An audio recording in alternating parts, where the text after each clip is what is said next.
길 위에서 어머니와 새어머니. 원실이 아버지는 원실이가 초등학교 1학년 때 일본으로 떠났다가 5학년 때 돌아왔다. 아버지 없는 5년 동안 원실이는 차별을 받으며 살았는데 아버지가 돌아오면서 좀 나아지기는 했다. 아버지는 어머니와 달리 딸과 아들을 차별하지 않았다. 게다가 원실이를 좀처럼 나무라지도 않았다. 그런데 아버지는 이상하게도 어머니는 막대했다. 그래서 어머니는 아버지를 무서워했다. 한 번은 아버지가 일본에서 사온 고급 카메라를 어머니가 택시에 놓고 내려서 잃어버린 적이 있었다. 어머니는 사시나무 떨듯 부들부들 떨었다. 원실이는 그런 어머니가 애처로웠다. 괜찮아요, 어머니. 제가 했다고 그럴게요. 아버지가 저는 혼내지 않으시잖아요. 원실이 말이 맞았다. 어머니에게는 폭력을 일삼고 험담을 입에 달고 살던 아버지는 이상하게도 원실이에게만큼은 화를 내지 않았다. 부녀지간을 묶고 있는 무슨 애틋한 끈이라도 있는 듯했다. 어려서 겪었던 스트레프마이신 주사 쇼크에 대한 미안한 마음 때문일까? 원실이는 그 이유를 알 수 없었다. 원실이가 나중에 수행을 하며 알게 된 것은 자신과 아버지의 전생에 대한 흥미로운 일화였다. 원실이의 어느 전생은 수행자였다. 고려 말이거나 조선 초쯤이었나 보다. 산속의 어느 나무 밑에서 수행하다가 흉년을 당해 굶어 죽게 되었는데 지나가던 산적이 그 수행자에게 먹을 것을 매일 가져다 주었다. 산적은 나는 수행을 하지는 못하지만 저 수행자를 통해서 내가 복을 지어야겠다 하는 마음으로 수행자를 도와주었다. 산적? 나쁜 마음을 내어 남의 것을 강탈하던 도적이었지만 어떤 경우엔 선심을 쓰기도 했다. 그 인연이 지금 원실이 아버지로 온 것이었다. 전생의 산적과 수행자가 현생의 부녀지간으로 만나게 된 것은 알겠는데 그 산적의 업은 현생에 어떻게 나타났던가. 원실이가 지혜의 눈으로 보니 윤회 전생의 이치가 무서우리만치 정확했다. 원실이 아버지는 4.3 사건 때 중산간 불악에 산다는 이유 하나만으로 게릴라 취급을 당했다고 했다. 전생에 있던 산적의 업이 이어진 것이었다. 물론 실제 게릴라도 아니고 나쁜 짓을 한 것은 더더욱 아니었다. 군인이나 경찰들에 의해 일방적으로 억울하게 그런 취급을 받았던 것이다. 하지만 누명이나 오명조차도 이렇게 전생에 영향을 받는다는 게 원실이는 놀라울 뿐이었다. 전생의 산적 아버지는 전생의 수행자였던 원실이의 말을 존중해주는 편이었다. 어머니는 아버지로부터 언어폭력만 당하는 게 아니라 가끔 맞기도 했다. 그런 어머니를 위해서 원실이는 자신이 어머니 대신 뒤집어 쓰는 일을 많이 했다. 학대받는 어머니, 폭력적인 아버지. 이런 환경이 지긋지긋했던 원실이는 자신도 모르게 이상한 생각을 하면서 자랐다. 원실이는 자신을 이런 집안의 딸로 인정하고 싶지 않았다. 원실이는 어릴 때부터 자신이 대통령의 딸이라고 생각했다. 어머니는 어머니라기보다 불쌍한 한 여인으로 여겼다. 원실이는 언젠가 진짜 대통령이 자기를 찾으러 올 거라 생각했다. 원실이는 항상 구름에 떠있는 느낌이었다. 신들처럼 날아다니는 기분이었다.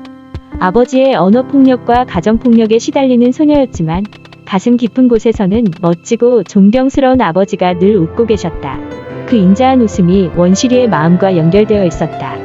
마치 태아와 산모가 탯줄로 연결된 것처럼 원실이는 사춘기가 되면서 마음속에 대통령 아버지와 작별을 해야 했다. 현실은 냉정하고 냉혹했다. 그녀는 제주 삼간마을의 가난한 농부의 딸일 뿐이었다. 그래서 원실이는 이러한 환경으로부터 독립해야겠다고 마음을 먹었다. 어머니는 경제적인 능력이 없었다. 맞으면서도 어쩔 수 없이 아버지와 살아야만 했다. 그런 어머니의 모습을 보고 원실이는 절대로 어머니처럼 살지 않겠다고 다짐했다. 원실이는 집에서 독립하는 게 꿈이었다. 독립하기 위해서는 직장을 다녀야 한다고 생각했다. 그때 여자가 선택할 수 있는 직업은 교사, 간호사밖에 없다고 믿었던 원실이는 그렇게 되기 위해 열심히 공부했다. 그리고 마침내 원하는 교육대학에 들어갔다. 당시 교육대학은 2년제였고 등록금도 거의 들지 않았다. 딸을 차별하는 가정에서 선택할 수 있는 최선의 진로였다. 교대 졸업 후 원실이는 제주도에서 임시로 교사 생활을 시작했다. 1년 동안 어머니에게 월급을 고스란히 갖다 드렸다. 그 당시 1984년도 보너스까지 포함하여 월급이 36만 원이었는데 큰 돈이어서 어머니가 무척 놀라셨다. 처음 받아보는 큰 돈이라서 너무너무 기뻐하셨다. 그러고 나서 1년 뒤에 어머니는 갑자기 급성심부전증으로 돌아가셨다. 향년 49세. 파란만장하게 살았다. 가난한 집안에 시집와서 5남매 낳고 갖은 박해와 폭력에 시달리면서 집안을 일군 어머니, 남편한테 사랑 한 번 제대로 받아보지도 못하고 보낸 29년. 나이 신도 안 되어 이토록 허망하게 가시다니. 원실아, 너 시집 가면 난 너랑 살고프다. 아이 낳으면 내가 봐줄게. 너만 좋다면 말이야. 내가 너한테 잘해준 것도 없는데 넌 나한테 이렇게 잘해주니 엄마는 얼마나 미안하고 고마운지 모른다. 원실아, 사실 엄만 널 너무 사랑한단다. 이 말씀이 유언이 될지 몰랐다. 세상이 무너지는 느낌이었다. 불쌍한 어머니. 가엾고 애처로운 우리 어머니. 어머니 생각에 원실이는 잠시 방황했다. 어머니가 일찍 돌아가신 게 아버지 탓이라 생각했다. 그래서 아버지에 대한 원망이 없을 수 없었다. 그런데 원실이는 그런 원망을 탓할 새도 없이 새로운 일이 생겼다. 아버지 나이 50. 혼자 사실 순 없었다.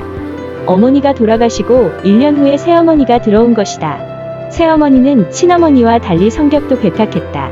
아버지가 한마디 하면 10마디나 했다. 한 번도 아버지에게 지지 않으려고 기를 썼다.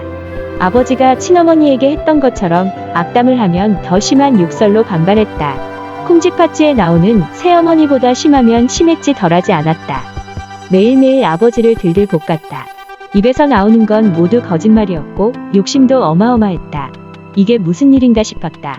해병대 출신 아버지에게 천적이 나타난 것인가? 아버지는 물론 5남매 모두 입이 다물어지지 않았다. 두 어머니가 달라도 어찌 이렇게 다를 수 있을까? 온 가족들이 새어머니 하나 꺾을 수 없었다.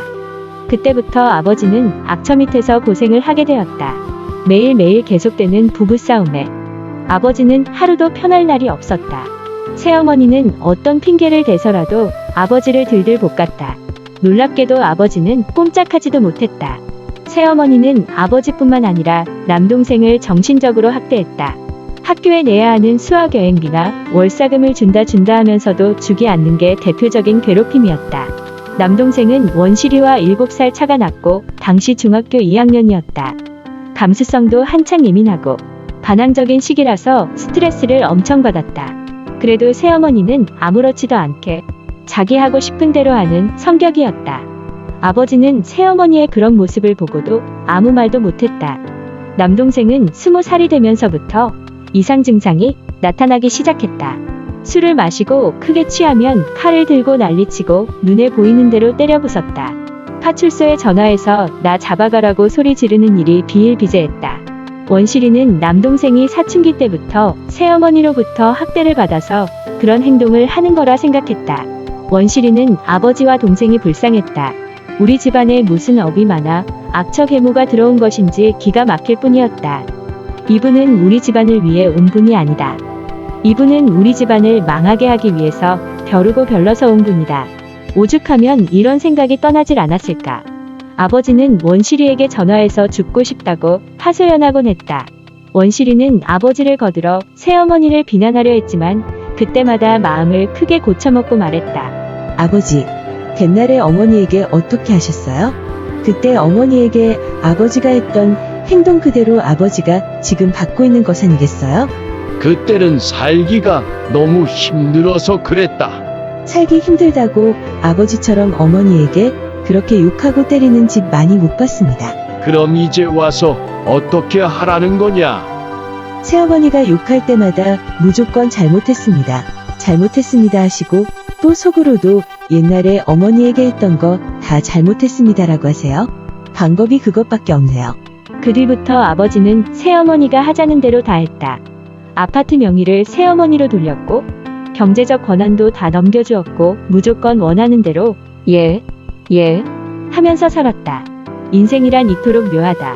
원실이는 자기 가족을 통해서 인생의 불가사의한 인과 공부를 확실히 깨치게 되었다. 사실은 6가지 세계, 6도의 길이 원실이 가족의 경험 속에 다 있었다. 처음에는 원망스럽고 저주스럽기도 했지만 이 모든 게 원실이로 하여금 직접 체험하도록 하는 수행의 과정이었던 것이다. 그랬다. 체험만이 진정한 수행이었다. 나중에서야 깨닫게 되었지만 가족의 삶 속에 육도의 삶이 다 있네. 지옥에서 천국까지 가장 가까이 마주하는 사람들 속에 모두 다 있네. 하늘의 모래 속에 온 우주가 들어있는 것처럼, 순간 속에 영원히 있는 것처럼